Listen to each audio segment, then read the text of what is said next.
Hey guys, let's get more news about Miami Heat, but first, don't forget to subscribe and leave your like. Stephen A. Smith demands Dwayne Wade be respected. LeBron didn't know how to win until he got to Dwayne Wade. With Kyrie Irving finally back in the NBA Finals, the thought of who is LeBron James' best running mate is a topic of debate, and ESPN pundit Stephen A. Smith has weighed in with his thoughts, saying it's Dwayne Wade with the Miami Heat. After leaving the Cavaliers as a free agent prior to the 2010-11 NBA season, James famously won his first 2 NBA championships with the Heat with Wade as a teammate.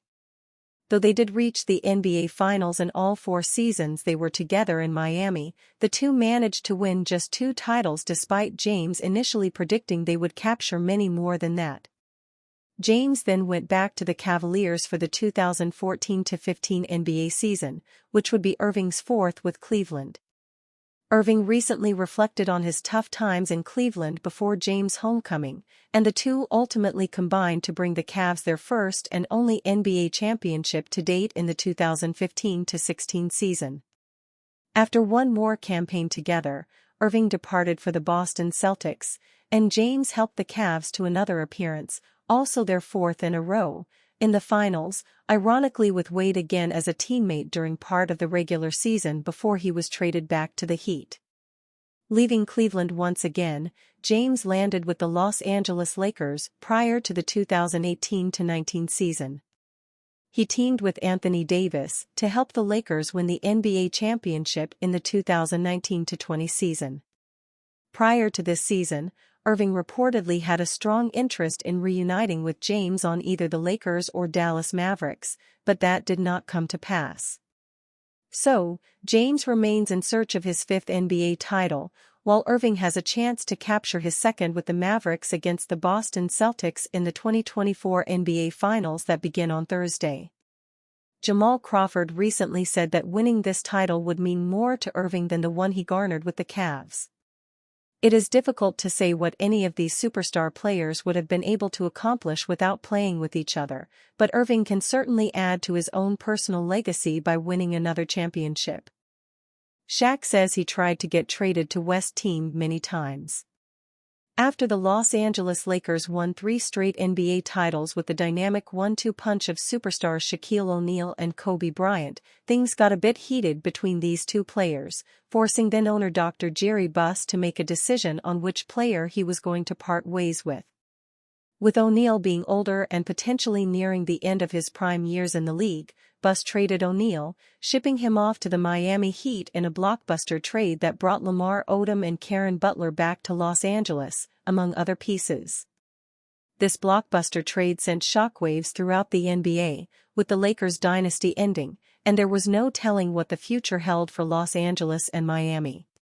Ultimately, Miami went on to win it all in 2006, which was a bit of a revenge moment for O'Neal, but it could have gone much differently, with the 4-time NBA champion telling fellow Hall of Famer Dirk Nowitzki that he was trying to get traded to the Dallas Mavericks instead of Miami via the Big Podcast with Shaq.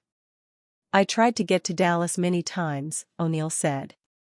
"Me and Mark Cuban were working behind the scenes." Obviously, Dr. Buss didn't want to face O'Neal in the NBA playoffs, nor did he want his former superstar center to dominate the competition alongside Nowitzki, who was in his prime in Dallas. The smart move was to get O'Neal as far away from the Lakers as possible, and Miami fit the bill, even though the Heat went on to win a title before the Lakers got back to their winning ways in 2009. Warriors' Godfather trade offer would add projected $162 million All-Star, exec. Among the many trade rumors and bits of speculation bubbling up around the Warriors, one has stood out as both particularly odd and particularly intriguing: the notion of the Dubs taking on Miami Heat star Jimmy Butler. As a fit, Butler would bring the same kind of defensive grit and versatility on both ends as Draymond Green, while also maintaining a sterling reputation as a scorer and playoff performer. The problem is, the Warriors have little idea whether Butler will be available on the trade market in the coming weeks. Heat president Pat Riley, while notably knocking Butler for his postseason injuries early last month during his season-ending press conference, was also asked directly if he would trade Butler. "No," Riley said, leaving little room for interpretation. While "no" means there were no plans to trade Butler in May, few believe that Riley would not be flexible in the right circumstances. Butler wants a contract extension, slated to be worth $162 million over 3 seasons, and the Heat do not want to give it to him. Butler turns 35 in September, and the Heat do have some concerns about bringing in a younger star who more closely fits Bam Adebayo's timeline. Adebayo turns 27 next month. I don't think anyone is sold on them trading away Jimmy Butler at this point.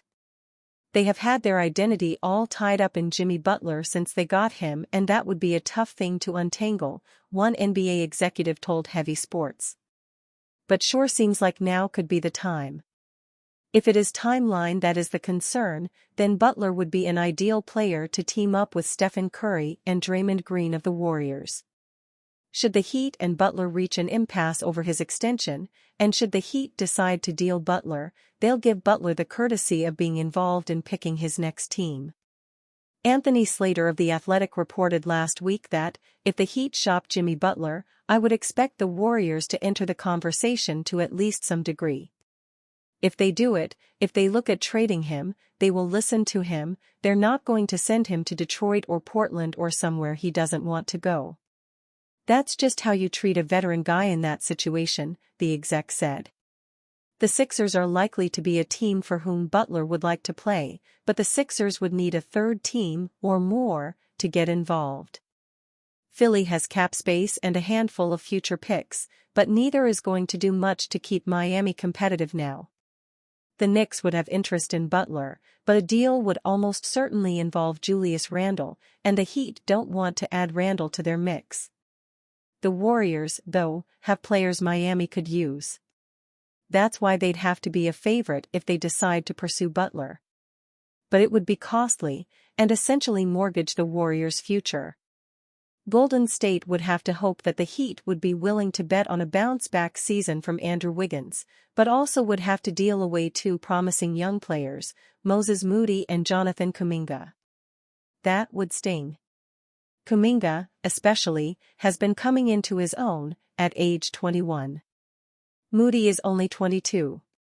But those 2 players, along with Wiggins and further salary ballast, constitutes what the exec calls a Godfather offer that the Heat would not be able to refuse.